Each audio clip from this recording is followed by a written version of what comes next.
Hello, I'm Buford with Scholarships for Soccer, and today we have a very special guest. Lucas Zeiler is a Chicago soccer coach and a former player. His playing career consisted of a long list of reputable schools and clubs, including NCAA Division II Nova Southeastern, St. Xavier University, St. Francis University, and amateur pro Schwaben AC, Chicago Fire Academy NPSL, Chicago Magic, and Windy City Pride. His coaching career includes St. Xavier Men's Soccer, Chicago Fire Juniors, and his Zeiler Training Academy. Lucas is also the owner of Chicago's adult and youth training company, Thrive 45 Fitness. After 8 years of coaching, Lucas lives a life of inspiring others and is dedicated to teach the game of soccer. And Lucas, it's an honor to have you today. Absolutely. Thanks for the invite. Oh, you're certainly welcome. Now, today we want to focus a little bit on the mental side of soccer. I feel like that the mental side is not talked about enough. A lot of people train on the physical side, but let's talk a little bit about the mental side of soccer. So let's get right to it. Right. Like you said, the mental side is not talked about a lot through, your average coach out there. And I've learned that through growing up as a player and also my time as a coach. I've kind of seen the flaws as a coach of how we're developing players and where we can kind of instill some of these mental training strategies so that by the time this player becomes a senior in high school or a freshman or sophomore in college, they are ready and prepared for that level of play, which demands a high capacity of mental fitness. So that's kind of where my focus has stemmed from, to help young players understand what it takes to play at a high level mentally. Okay, and one of the things I noticed you talk about are the 7 principles of mental strength development. So, how would a first of all, what are those principles of mental strength development, and how would a soccer player use them to improve themselves? Sure. Good question. So the first principle is gaining and maintaining confidence. Okay, so that's extremely important for players, and any athlete, really. The second principle is learning how to handle failures and setbacks. So every athlete, including soccer players, go through failures and setbacks, whether it be losses or injuries or getting cut from a team. So being able to handle those situations, those are the building blocks towards success, being able to handle those situations. So that's principle number 2. Number 3 is how to handle fear, right? So every player every human naturally has a sense of fear when it comes to certain things. So for players to understand where that emotion is coming from and learn how to drive that emotion, that's important, and that's going to help with their performance tremendously. So that's number 3. Number 4 is the power of visualization. It's really visualizing where you want to be in the future and pretty much setting goals from that visualization. So I kind of teach these players how to visualize, how to establish long-term goals, and kind of reverse engineer those goals into plans of action that they can follow, so that they can really maximize their potential of realizing their visualization, right? So that's number 4. And number 5 is self-awareness. And I think coaches out there can do a better job of teaching self-awareness, because it's really a rare subject for a lot of young players. And basically self-awareness is self-assessing, taking a look at yourself and understanding where the flaws are, understanding your weaknesses, understanding your strengths, and going through that process of self-awareness really helps you align as a player on what you should be focusing on during the day, during the week, during the month. And that I've seen from working with kids is extremely effective going through, that process. Aside from that, understanding what it really means to compete. And finally, the last principle is learning how to become a leader, which is fundamental, especially if you want to play at the top level. So those are the 7 principles that I've developed that I've seen are fundamental in being able to be mentally tough. Okay, that is outstanding. Now, as a soccer parent myself, I wonder, what can parents do to help their player develop mental toughness? Sure. So an exercise that I do with players and parents is kind of like what I was just talking about with the self-assessment. So what you do is you kind of list out all of the components that make up a mentally tough player, right? So having confidence, being able to handle failures and setbacks, being able to handle fear, being able to handle pressure. You just kind of brainstorm with your child, list out all of these components that make up a mentally fit player. And then what you do through a self-assessment is the player scores themselves, right? So they go through each list. They go 1 through 10, how confident was I this week, right? And 1 through 10, how did I handle failures this week? Okay. And you go through each component one by one, score yourself, and you do this exercise each week. It could be Saturday morning, it could be Sunday morning. And going through that exercise, the player will be able to identify, okay, there's an area that I need to work on.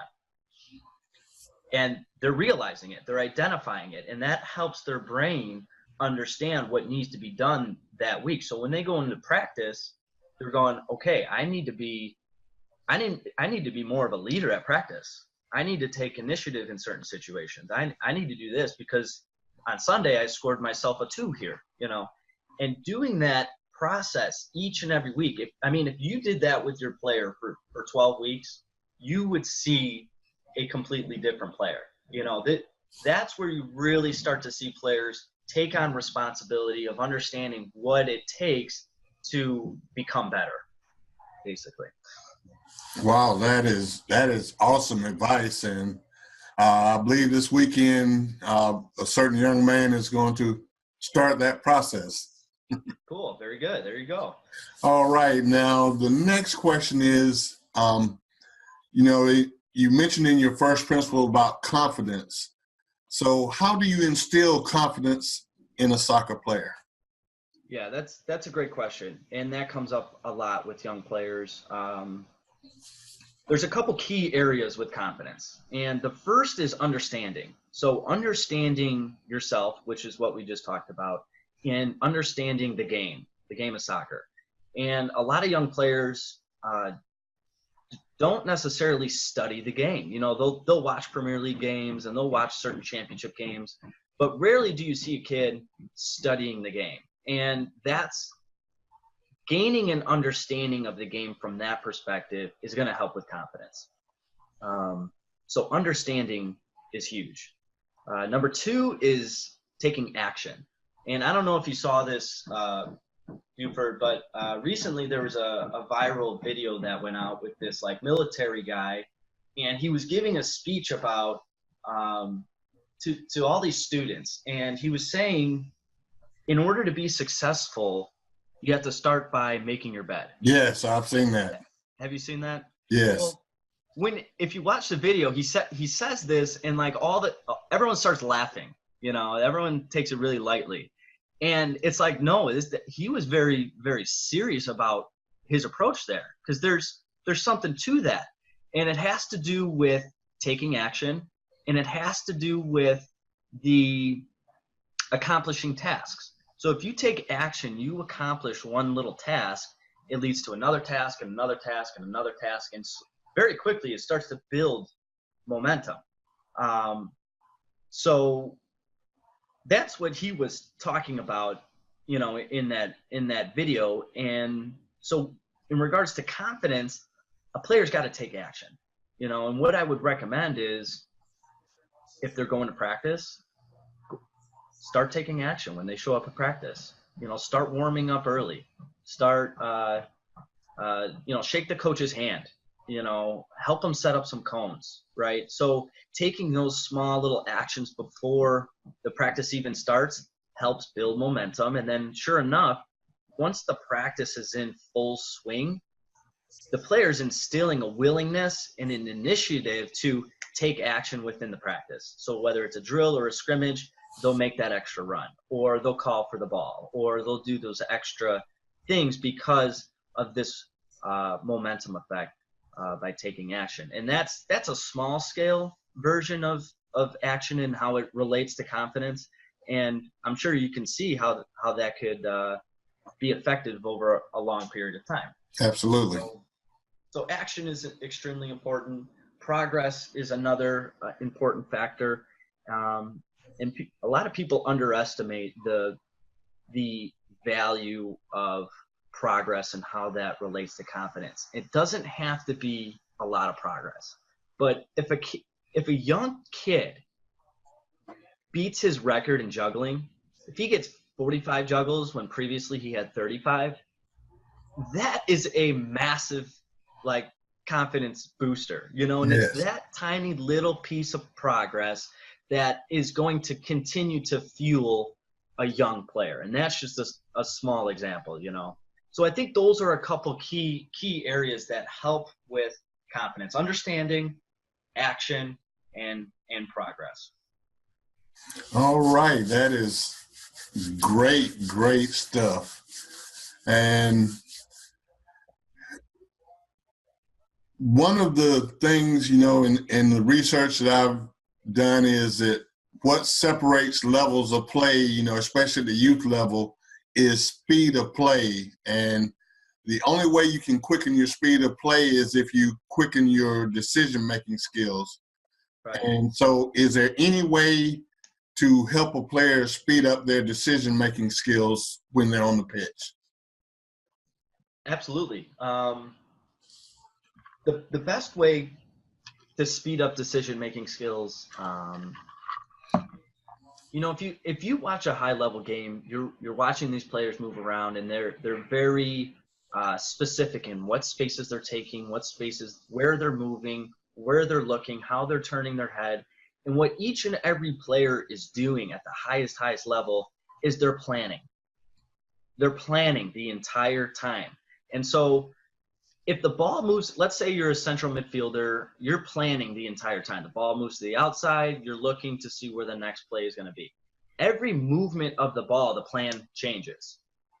Options change, the plan changes. And having a plan is basically the answer to quick decision-making skills. And the more options you have, the better chances of you having to execute a specific plan. So if Dante's in a game and he's consciously, actively having a plan before he gets the ball, his decision-making is going to be just that much higher. So having a plan is key. Okay, beautiful. Now, Lucas, you do all types of soccer training. So if a parent came to you, let's say I happen to be in the Chicago area and I came to you and I said, I want you to train Dante. I don't know.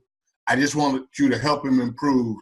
So if somebody comes to you and brings their son or daughter, ideally, how much time would you spend on the physical aspects versus the mental aspect when you're training them? If I just said, I just need you to help him improve. Sure. I think, first when players come to me, usually I do some sort of assessment. So I'll assess their physical skills and their technical skills and their ball work. And also I'll talk to them. I'll talk to them about what they think about the game and kind of go through, not right now with the players that train with me, do personal training with me. I kind of go through this mental training without them really knowing, and when they think, oh, we're doing mental training, they kind of get confused if I'm going down that route directly, right? Gotcha. So with these players specifically, I'm going through an assessment process in the beginning. I'm understanding kind of gauging where they're at with their mental fitness. And then throughout the week, I'm incorporating those stuff. And then, so basically, I'm working 2 to 3 days a week with them on the physical stuff. And after each practice there, I'm talking to them for 10, 15, 20 minutes about mental things to try at their next practice, mental things to try at their next game. And right now, that's the structure that I'm going through for kids that train with me one-on-one. And so that's going to change this summer and this spring. I'm going to have more specific classroom education type of sessions with players coming up this spring where it's more direct. So we'll see how that pans out. But right now, that's kind of the structure. Okay. Now, I know that you specialize in mental training, and you have a mental training course called My Soccer Mentor. Why don't you tell us a little bit about that course? Sure. So My Soccer Mentor is a mentoring service, and the online course is one component of it. So I will mentor kids over the phone over the course 6 to 8 weeks, sometimes 3 months, sometimes 6 months. And right now I have players from Texas, from Florida, from Arizona, from New York. So it's really kind of cool to talk to young players from around the country. But the online training course is just one component of the actual mentoring, if you will. In that component, the online course goes through the 7 principles of mental strength development, which we talked about earlier today. Okay. Well, Lucas, if someone wanted to get in touch with you for your services, how would they get in touch with you? Sure. So they can reach out to me via social media. I'm pretty responsive on there. That's fantastic. If you want to send me an email, that's perfectly fine. My email is Lucas, Lucas, at Zeiler, Zeiler.com. So. All right. Well, those 2 ways are the best way. Okay. Well, Lucas, I'm not going to take up more of your time. I know you're a busy man. Sure. I appreciate you stopping by and speaking with us, and hope to have you back real soon. Buford, it's a pleasure. I'm sure we'll be in touch. Thanks, Lucas. All right. Take care.